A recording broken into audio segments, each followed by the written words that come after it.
Calling case number 250-556-7401. This is the case of the people of the state of Michigan versus Brandee Katrice Pierce, who is charged with count 1, homicide, murder, first degree premeditated. Count 2, homicide, felony murder. Count 3, child abuse, first degree. Count 4, tampering with evidence. And count 5, concealing the death of an individual. Will the parties please identify themselves for the record? Good morning, Your Honor. Ripley on behalf of the people, P83688. And good morning, Your Honor. May it please this most honorable court. Kim Michon, Neighborhood Defender Services, P59167. It is my pleasure to represent Ms. Pierce. Ms. Pierce, would you please be gracious enough to state your name for the record, dear? Brandee Katrice Pierce. Your Honor, Ms. Pierce and I have had a lovely conversation regarding the nature of a preliminary examination, in that the people only need to prove by mere probable cause that a crime has been committed and that she may be involved in that matter.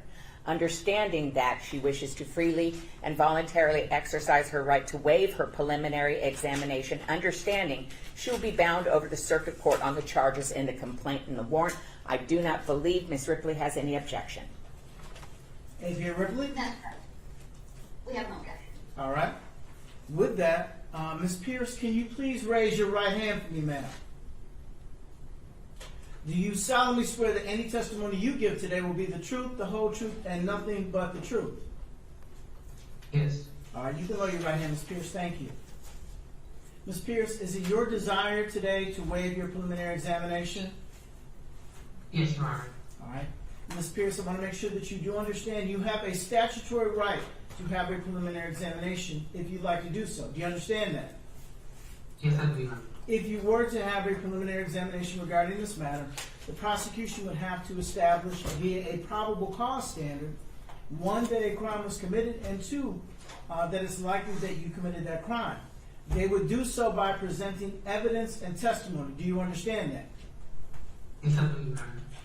By waiving your right to a preliminary examination today, the prosecution will no longer have to provide testimony and evidence at this point. Do you understand that? Yes, I do, Your Honor. And knowing that, you would still like to waive your preliminary examination today? Yes, I do, Your Honor. All right. Now, even though you are waiving your preliminary examination, Ms. Pierce, you are not waiving your right to a trial. Do you understand that? Yes, I do, Your Honor. All right. Ms. Pierce, has anyone threatened you to get you to waive your preliminary examination today? No, Your Honor.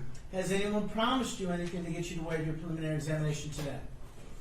No, Your Honor.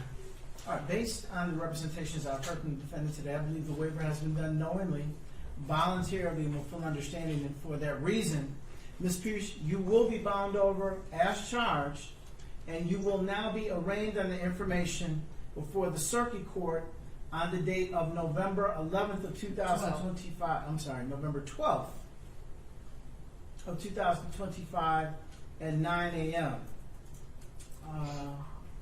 Anything further? No, Your Honor. Thank you so very much for your time and consideration. All right. No, thank you. Thank you all. Have a good day.